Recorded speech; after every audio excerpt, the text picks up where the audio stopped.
Jamaah sekalian, yang mudah-mudahan dirahmati Allah Subhanahu wa taala. Alhamdulillah malam ini kita bisa berkumpul kembali. Mudah-mudahan di hari-hari berikutnya kajian seperti ini terus berjalan tanpa ada halangan sedikit pun. Salawat dan salam mudah-mudahan tercurahkan kepada Nabi kita Muhammad sallallahu alaihi wasallam, kepada keluarga beliau, sahabat beliau, dan siapa saja yang istiqomah di atas petunjuk Nabi Muhammad sallallahu alaihi wasallam.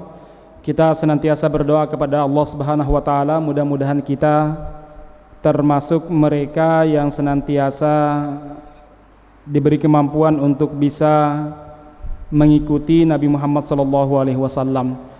Kajian kita masih pada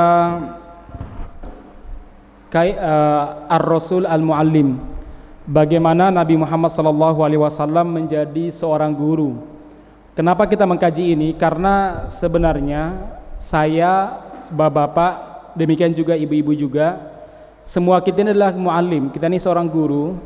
Cuma perbedaan fungsi saja. Kalau ada yang ngajar di sekolah, ada yang ngajar di pondok, ada yang ngajar di majelis taklim, ada juga yang ngajar di rumah. Siapapun kita adalah seorang guru. Nabi Muhammad SAW ketika beliau menjadi seorang guru, beliau memang tidak memiliki kampus, tidak memiliki pesantren maupun sekolah khusus. Tetapi dimanapun tempatnya, kapanpun waktunya, itu menjadi tempat taklim bagi Nabi Muhammad SAW. Beliau akan mengajar para sahabat, entah itu di medan perang, entah itu di masjid. Bahkan ketika berjalan pun beliau tetap mengajari perkara-perkara yang penting bagi para sahabat. Beliau mengajarkan kepada para sahabat ilmu-ilmu di sekitar mereka, tanpa harus ada kurikulum khusus, tanpa harus ada majlis ataupun bangunan khusus. Nah, jamaah sekalian yang mudah-mudahan dirahmati Allah Subhanahu wa taala, itu artinya apa? Kita menjadi guru bagi keluarga kita menjadi guru bagi siapapun di sekitar kita. Memang tidak membutuhkan madrasah, tidak membutuhkan pesantren, karena tingkah laku kita di rumah, tingkah laku kita di lingkungan di sekitar kita itu bagian daripada pembelajaran bagi anak-anak kita, pembelajaran bagi masyarakat di sekitar kita.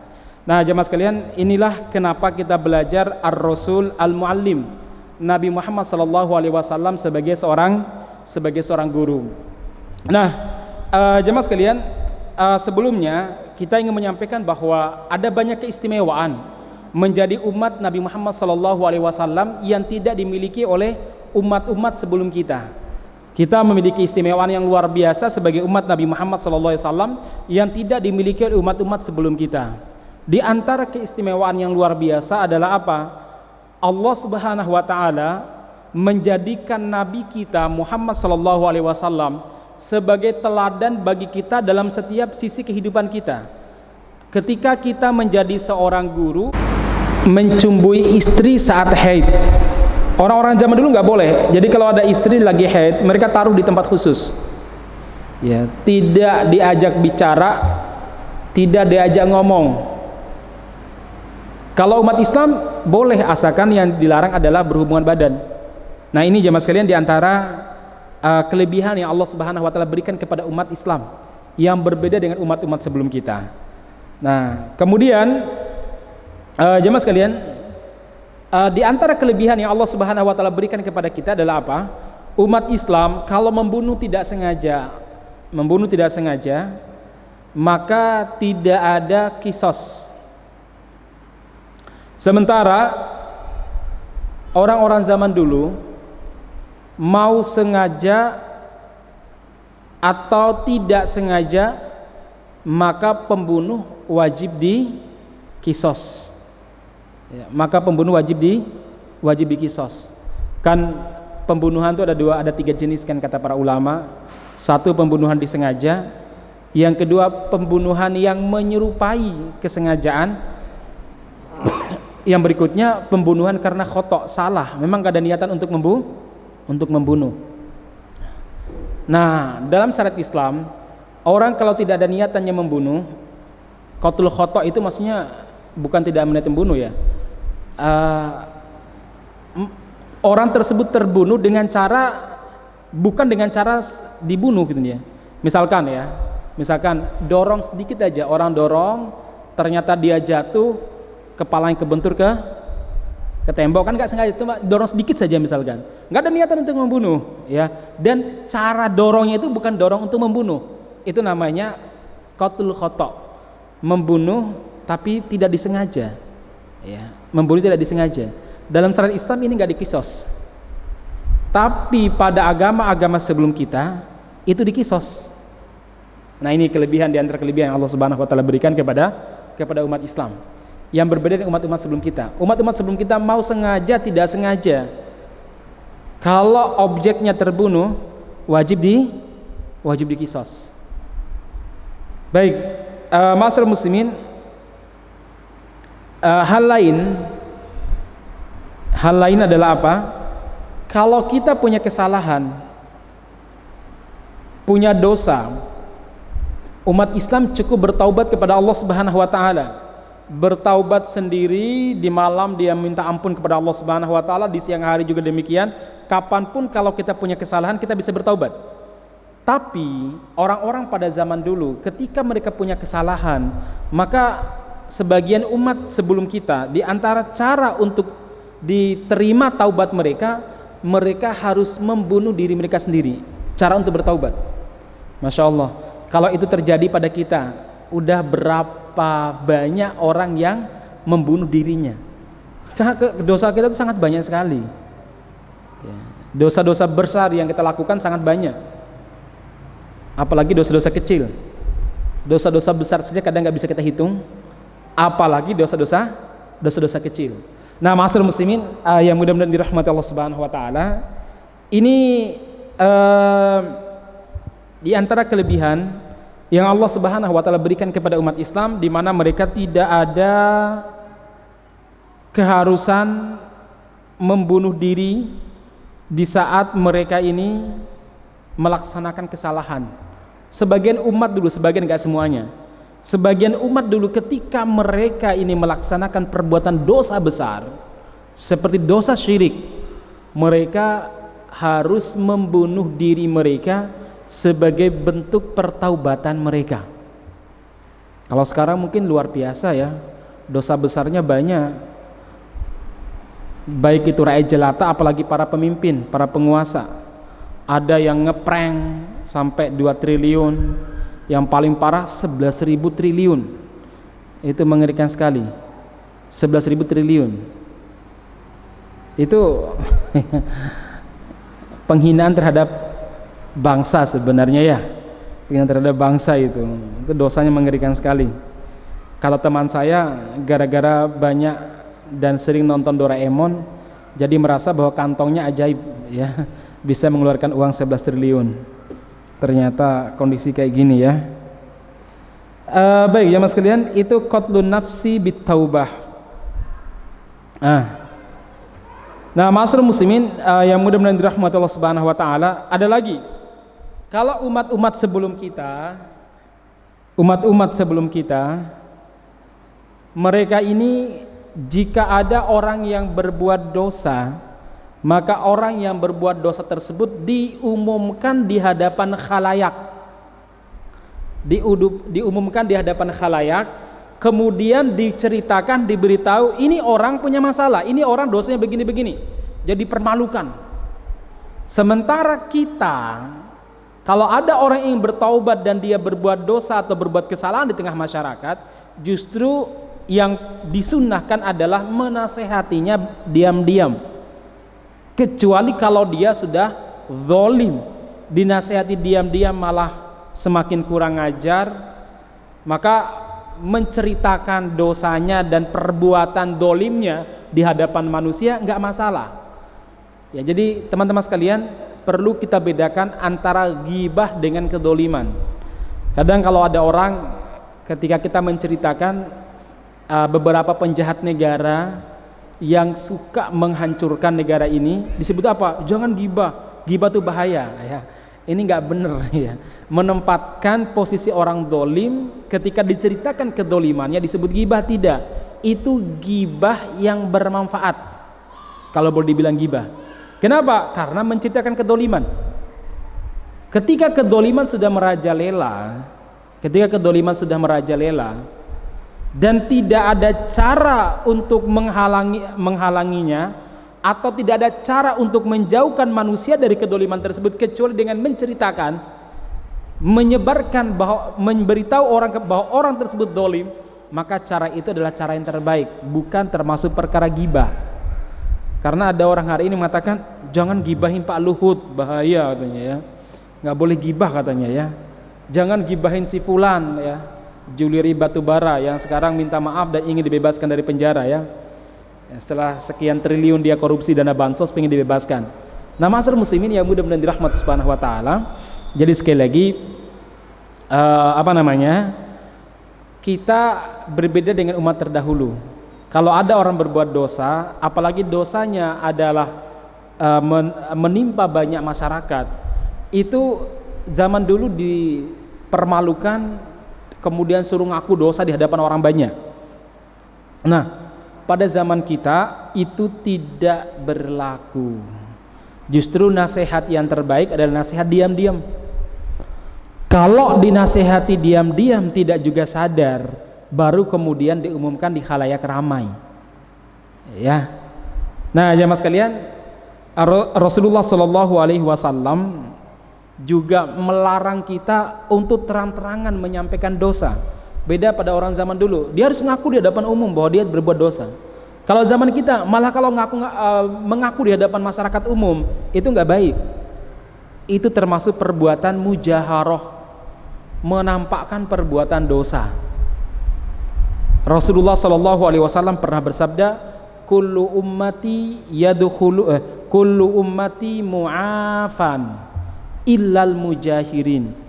Setiap umatku pasti dimaafkan oleh Allah Subhanahu wa taala kecuali orang-orang mujahirin, mereka yang menjiharkan, menceritakan dosa-dosa mereka. Kemudian wa inna minal jihari, Rasul melanjutkan, di antara bentuk menjiharkan dosa, menampakkan perbuatan dosa adalah apa? Ayya'mala rajulu billaili amalan, di malam hari ada orang yang berbuat dosa, thumma yusbihu, dan ketika dia masuk di waktu pagi, waqad satarahullahu ta'ala, dosanya telah telah disembunyikan oleh Allah Subhanahu wa taala, tetapi fayaqulu, dia justru mengumumkan di hadapan orang, ya fulan, wahai fulan, amiltul barihata kada wa kada, tadi malam saya telah melakukan perbuatan dosa ini, dosa itu. Wa qad bata yasturuhu rabbuhu wa yasbihu yakshifu sitrallahi anhu. Padahal ketika dia tidur pada malam hari setelah melakukan perbuatan dosa, Allah telah mengampuni dosa-dosanya. Tetapi di waktu pagi dia cerita kepada orang, dia telah menyingkap rahasia Allah Subhanahu wa taala. Maksudnya dia telah membuka tirai yang telah ditutup oleh Allah Subhanahu wa taala. Ini namanya perbuatan mujaharah yang tidak akan diampuni dosanya. Ketika orang tersebut cerita tentang dosanya, apalagi kalau cerita tersebut ada unsur bangga bahwa dia mantan preman, bahwa dia mantan orang nakal. Ma'asyiral muslimin, bagi teman-teman kita yang betul-betul ingin taubat, enggak usah diceritakan perbuatan-perbuatan dosa secara detail. Kalau memang harus diceritakan sebagai sebuah bentuk pelajaran bagi orang-orang, maka satu, niatkan ini sebagai sebuah bentuk pelajaran. Yang kedua, dosa tersebut jangan diceritakan detail. Bagaimana proses mencuri? Pertama saya buat kunci di mana, ya, mesan sama siapa. Itu bukan dalam rangka menyadarkan orang, tapi justru nanti apa? Mengajarkan bagaimana cara berbuat jahat. Bagaimana dia korupsi, bagaimana dia berzina, dia ceritakan secara detail. Itu bukan mengajarkan orang supaya bukan membuat orang sadar, tapi justru mengajarkan orang perbuatan dosa dan mengajarkan kepada orang untuk melakukan hal-hal yang tidak bermanfaat. Karena jiwa kita itu tercipta dengan kondisi yang selalu penasaran. ketika mendengarkan hal-hal yang sifatnya detail, perbuatan-perbuatan dosa sifatnya detail, maka dia akan penasaran dan ingin mencoba. Itu jiwa kita, jamaah sekalian. Jiwa kita seperti itu. Makanya dalam Al-Quran Allah Subhanahu wa Ta'ala ketika berbicara dosa, terutama dosa terkait masalah syahwat perut dan di bawah perut, syahwat kelamin, Allah Subhanahu wa Ta'ala nggak pernah menceritakan terkait itu dengan detail, nggak pernah. Cerita rumah tangga dalam Al-Quran teman-teman sekalian maupun dalam hadis itu nggak pernah disampaikan dalam bahasa vulgar. Kalau dalam bahasa vulgar itu bukan sebagai pelajaran, tapi itu justru akan menimbulkan kejahatan demi kejahatan berikutnya. Beda sama Injil yang di sana dijelaskan bagaimana sampai digambarkan, mengerikan sekali kalau kita baca. Nah, ma'asyiral muslimin yang mudah-mudahan dirahmati Subhanahu wa Ta'ala, sekali lagi Rasulullah sallallahu alaihi wasallam mengingatkan kepada kita, kullu ummati mu'afan, setiap umatku akan dimaafkan oleh Allah Subhanahu wa Ta'ala, illal mujahirin, kecuali orang yang terang-terangan kalau dia berbuat dosa. Di antara bentuk dia, ini bukan satu-satunya bentuk jihar terang-terangan, tapi ini di antara bentuk menjiharkannya adalah apa? Malamnya dia melaksanakan perbuatan dosa, Allah Subhanahu wa Ta'ala telah menutup dan menyembunyikan perbuatan dosa dia. Pagi harinya dia cerita kepada orang. Ini salah satu bentuk. Apalagi membuat film, apalagi memasang baliho yang di situ membuat orang ingin melakukan perbuatan dosa atau membuat orang terinspirasi untuk berbuat dosa. Baliho-baliho yang mungkin yang tidak sedap dipandang mata, baliho-baliho mungkin di situ ada ajakan untuk berbuat maksiat atau memandang yang haram dan lain sebagainya. Nah, ma'asyiral muslimin, itu termasuk bentuk mujaharoh, termasuk cerita detail saat diwawancara disebarkan lewat televisi. Ini juga tidak dibenarkan oleh syariat.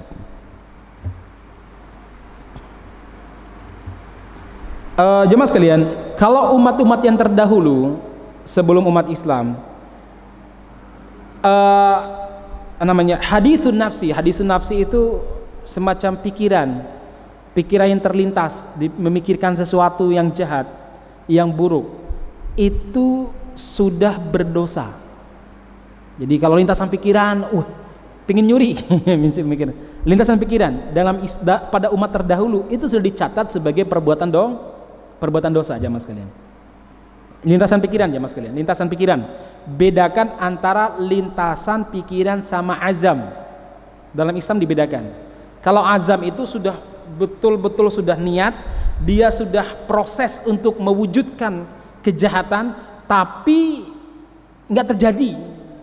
Ya, itu sudah tulis sebagai kejahatan kalau itu, karena sudah ada proses.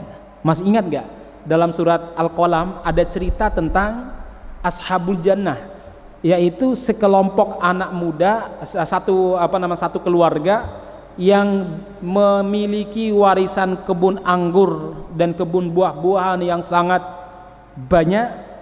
Mereka memiliki bapak yang soleh. Bapaknya dulu kalau panen itu biasanya melibatkan orang-orang miskin di sekitarnya supaya mereka juga dapat jatah. Nih anak-anaknya ini, mereka justru tidak mengikuti bapaknya. Mereka berpikir besok kita panen, jangan sampai orang-orang miskin terlibat memetik dan merasakannya. Mereka harus beli pokoknya. Jadi tradisi bapaknya berbagi itu tidak mereka lakukan. Kemudian fagadau ala hardin qadirin, pagi-pagi mereka berangkat saling berbisik-bisikan biar nggak diketahui sama orang-orang miskin di kampung mereka. Ternyata sampai di kebunnya Allah Subhanahu wa Ta'ala mengirimkan api angin yang membuat kebunnya terbakar. Nah, kalau ini sudah proses, maka di akhir ayat disebutkan supaya mereka ini bertaubat, supaya mereka bertaubat kepada Allah Subhanahu wa Ta'ala. Kenapa? Karena mereka sudah meniatkan, sudah proses. Itu yang dicatat sebagai perbuatan dosa. Tapi kalau baru lintasan pikiran, kepikiran pingin WA mantan misalkan, ya hati-hati ya. Kepikiran ingin ketemu sama mantan misalkan. Kalau cuma pikirin doang toh, sekedar pikiran, dalam Islam itu tidak dapat dosa. Beda sama umat terdahulu. Kalau umat terdahulu baru lintasan pikiran dapat kena dosa aja mas sekalian. Nah, kata para ulama hati-hati nih. Segala sesuatu itu bersumber dari lintasan pikiran. Kebaikan ataupun keburukan yang kita kerjakan sumbernya lintasan pikiran. Hati-hati dengan lintasan pikiran.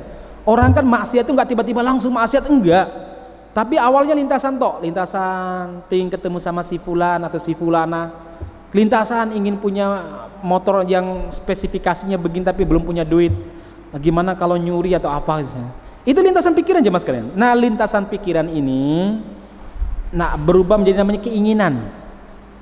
Oh, pingin. Keinginan kalau diteruskan menjadi namanya azam. Pokok ini sudah proses, itu namanya azam. Sudah proses mau datang ke toko mau nyuri, itu namanya azam. Nggak jadi nyurinya. Kenapa? Ternyata di situ ada satpam yang lagi jaga-jaga misalkan ya. Nah dosanya sudah ada karena azam. Walaupun nggak melakukan pencurian. Beda kalau lintasan pikiran baru punya keinginan, ya baru punya keinginan belum diproses, maka kalau itu dia berhenti tidak melanjutkan, tidak dicatat sebagai dosa dan dicatat sebagai pahala. Ya, masya Allah jemaah sekalian. Kalau umat-umat terdahulu baru kepikiran, pingin itu udah dosa. Nah maka di sini Rasulullah Shallallahu Alaihi Wasallam pernah mengatakan sesungguhnya Allah Subhanahu Wa Taala memaafkan umatku sesuatu ma ahdatsa fi nafsi, sesuatu yang baru dipikirkan malam ya'mal, selama dia belum mengerjakannya ya, selama dia belum mengerjakannya. Nah jemaah sekalian yang mudah-mudahan dirahmati Allah Subhanahu Wa Taala, jadi sekali lagi hati-hati dengan lintasan pikiran. Lintasan pikiran ini akan menjadi sebuah keinginan. Ketika keinginan tersebut terus dipikirkan, dia akan menjadi sebuah azam. Dia berproses untuk mendapatkannya. Makanya ma'asyiral muslimin, lintasan pikiran itu biasanya buah dari pandangan dan buah dari pendengaran.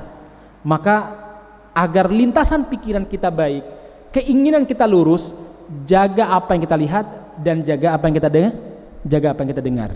Nah, ma'asyiral muslimin, itu poin berikutnya ya, di antara kelebihan yang Allah Subhanahu wa taala berikan kepada umat Islam.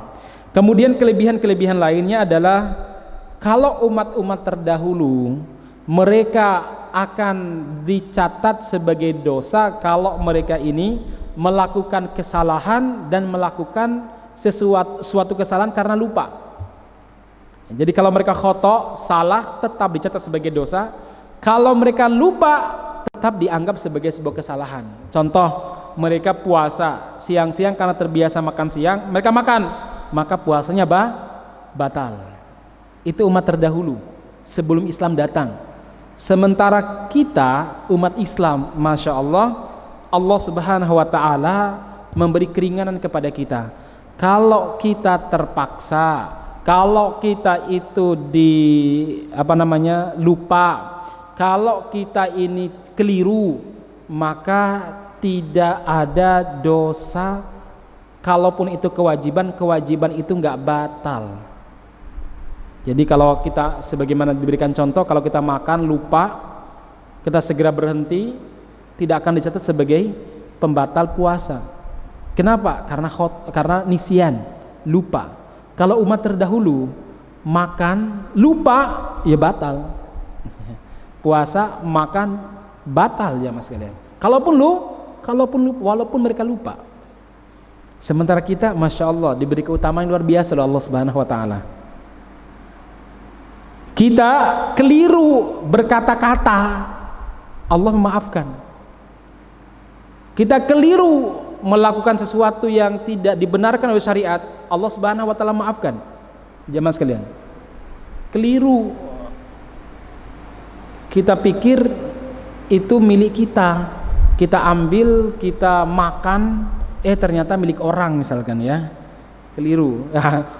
Urusan dosa diampuni sama Allah, tapi urusan sama orang itu ya tergantung kesepakatan sama yang punya ya. Tapi kalau keliru itu nggak bakalan dihukum sama Allah Subhanahu wa taala. Rasulullah SAW pernah bersabda dalam sebuah hadis, Rasulullah Shallallahu alaihi wasallam mengatakan, "Innallaha tazawaja ummati," sesungguhnya Allah Subhanahu wa taala memaafkan umatku, mastukrihu alaih, sesuatu yang dipaksakan, wal khata' wan nisyan, lupa dan keliru. Lupa dan keliru. Ya. Kan pernah ada kejadian pada zaman dulu ada orang yang keliru. Kelirunya bagaimana? Rasulullah SAW cerita, lillahi asyaddu farahan, Allah sangat bergembira kepada kalian, bitaubati ahadikum, dengan taubatnya salah seorang di antara kalian. Allah sangat gembira dengan taubatnya seorang hamba, melebihi gembiranya seorang musafir yang melakukan safar dengan unta dan semua perbekalannya ditaruh di unta tersebut. Karena capek duduk di atas unta, dia turun untuk istirahat. Dia tertidur, begitu dia bangun, unta dengan semua perlengkapannya hilang di mata dia, nggak kelihatan. Dia nyari kemana-mana, hilang. Akhirnya dia memutuskan tidak mungkin selamat, aku tidur di sini menunggu malaikat maut. Pasrah. Begitu dia tidur, lalu kemudian dia bangun, ternyata dia melihat unta di hadapannya bersama dengan perlengkapannya tanpa kurang satu pun. Saking gembiranya dia mengatakan, alhamdulillah anta abdi wa ana rabbuka, dia bilang. Kebalik dia ngomong, alhamdulillah ya Allah, engkau adalah hambaku dan aku adalah Tuhanmu, gitu nih. Saking gembiranya dia ngomong. Orang ini dimaafkan sama Allah. Kenapa? Karena keliru di saat kegembiraan memuncak, euforia yang terlalu berlebihan sehingga lupa apa yang dia katakan. Nah, jemaah sekalian yang mudah-mudahan dirahmati Subhanahu wa taala, jadi sekali lagi keliru itu dimaafkan oleh Allah Subhanahu wa taala. Tapi kalau umat dulu keliru enggak dimaafkan oleh Allah Subhanahu wa taala. Nah, ma'asyiral muslimin yang mudah-mudahan dirahmati Subhanahu wa taala, itu poin di antara poin kelebihan umat kita, umat Islam ya. Kemudian yang berikutnya, yang keberapa? Yang ke-9, di antara kelebihan yang Allah Subhanahu wa taala berikan kepada umat Islam adalah kita boleh boleh melakukan berbagai macam aktivitas di hari-hari raya kita. Bahkan boleh bergembira ria di hari-hari raya kita, boleh makan, boleh minum, macam-macam. Contohnya hari Jumat, kita boleh beraktivitas dagang, kita boleh beraktivitas ngajar, kerja di hari Jumat. Asalkan ketika Jumat masuk, kita sholat Jumat. Beda sama umat-umat terdahulu. Umat-umat sebelum kita, di hari di mana mereka bersepakat untuk beribadah, tidak boleh beraktivitas. Orang Yahudi karena dulu memilih hari Sabtu, maka di hari Sabtu mereka tidak boleh bekerja. Tidak boleh bekerja, fokus beribadah kepada Allah Subhanahu wa taala. Luar biasa jemaah sekalian. Kalau kita hari Jumat itu hari pilihan bagi umat Islam, tapi kita masih bisa kerja. Dari jam 8 pagi sampai jam 11 istirahat, sholat, masuk lagi jam 1:15 misalkan. Kita bisa bekerja. Orang-orang dulu gak boleh. Maka ada cerita pada zaman dulu jemaah sekalian, ada cerita di sebuah perkampungan namanya perkampungan Aila. Perkampungan Aila itu berada di wilayah Israel kalau sekarang, masuk Palestina. Nah, perkampungan Aila ini, mereka ini punya kebiasaan berlayar. Mereka adalah para nelayan.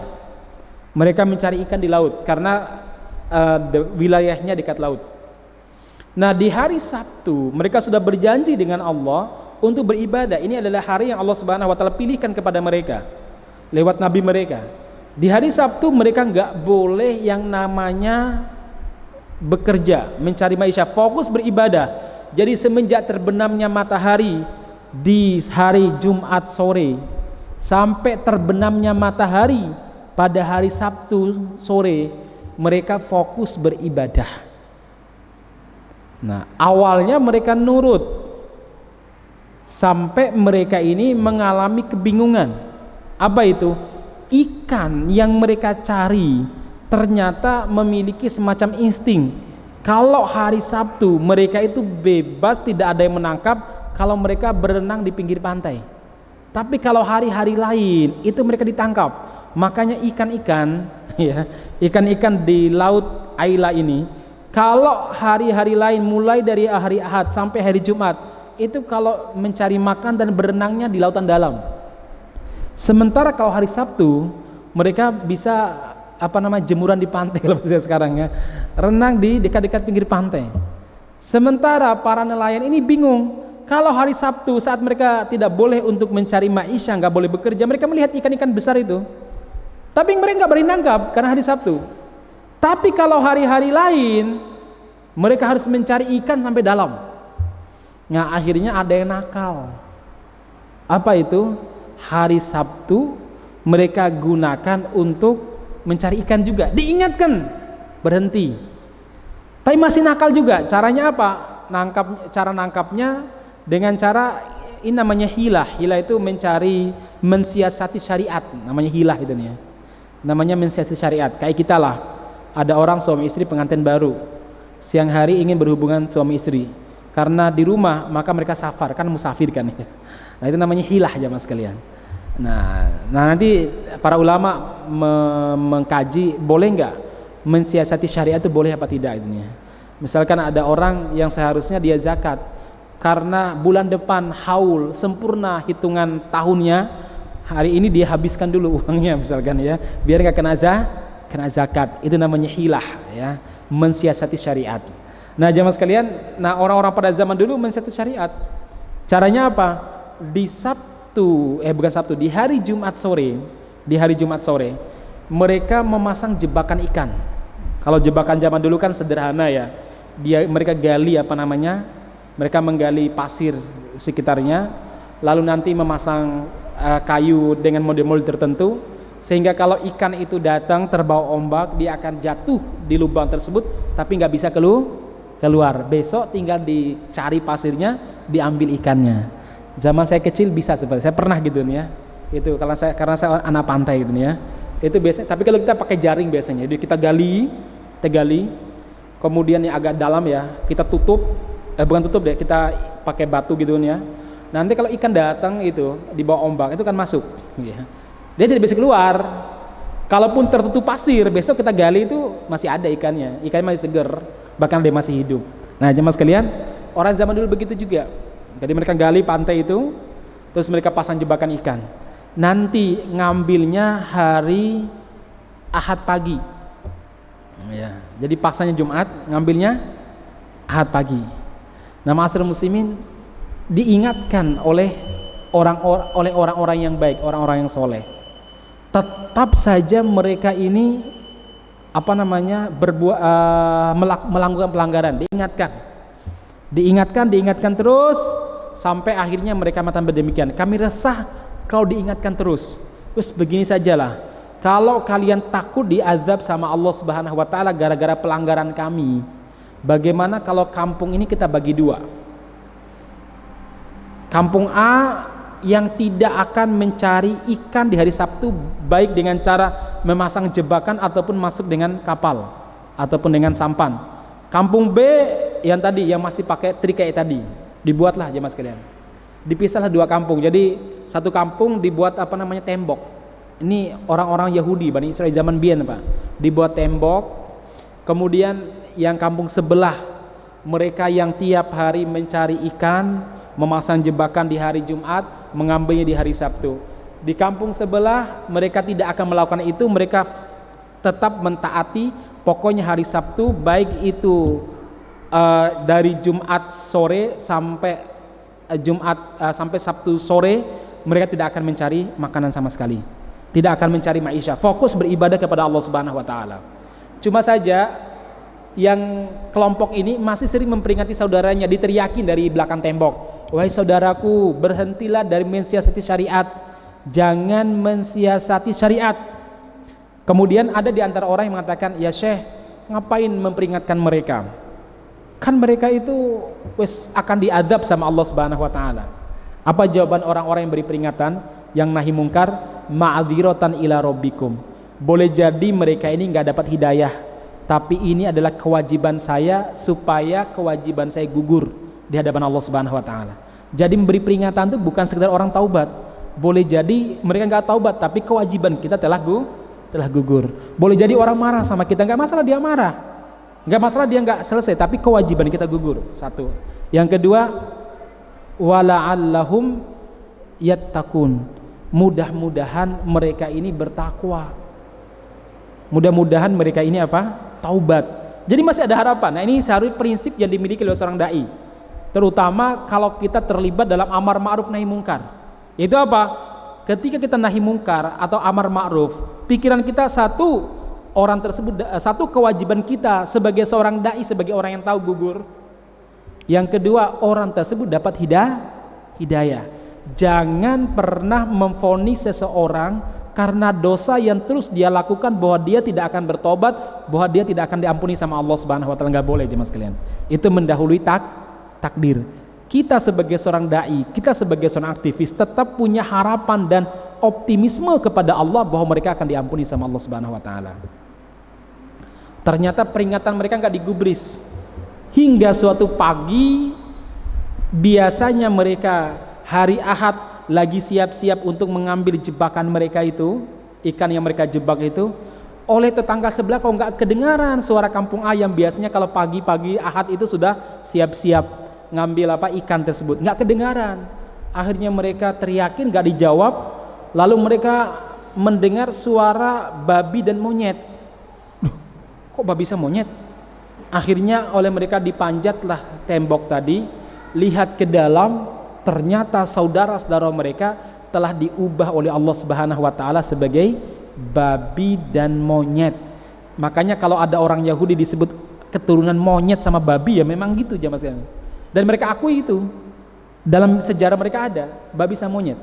Laki dijadikan sebagai babi, perempuan dijadikan sebagai monyet. Ada juga yang mengatakan bahwa yang tua dijadikan sebagai babi, yang muda dijadikan sebagai monyet. Pokoknya babi sama monyet jemaah sekalian. Ya, pagi diubah sama Allah seperti itu. Jadi berjalan mereka ngok-ngok apa lagi gitu ya. Nah, tapi sore harinya dimatikan semua oleh Allah Subhanahu wa taala. Semuanya mati. Itu pelajaran apa yang bisa kita ambil teman-teman sekalian? Tetaplah kita memberi peringatan. Walaupun enggak digubris, walaupun ketika rapat oleh kepak saya Bhinneka dimatikan mic-nya misalkan ya, itu nggak masalah, kan kejadian seperti itu nih ya, dimatikan mic-nya saat rapat. Tetap memberikan peringatan. Mereka dengar apa tidak, harapan kita cuma dua. Satu, kewajiban kita gugur. Yang kedua adalah apa? Mudah-mudahan mereka mendapat hidayah. Kita nggak boleh memvonis terlebih dahulu. Biar urusan itu adalah urusan siapa? Allah Subhanahu wa taala. Baik jemaah sekalian, saya kira demikian apa yang sampaikan, mudah-mudahan bisa bermanfaat bagi kita. Insyaallah pada pertemuan berikutnya kita lanjutkan kajian Ar-Rasul Al-Muallim, Nabi Muhammad SAW sebagai seorang guru, dan mudah-mudahan kita mengikuti beliau sebagai seorang guru. Demikian kita akhiri dan doa kafaratul majelis. Subhanakallahumma rabbana bihamdika asyhadu an la ilaha illa anta astaghfiruka wa atubu ilaik. Walhamdulillahirabbil alamin. Assalamualaikum warahmatullahi wabarakatuh.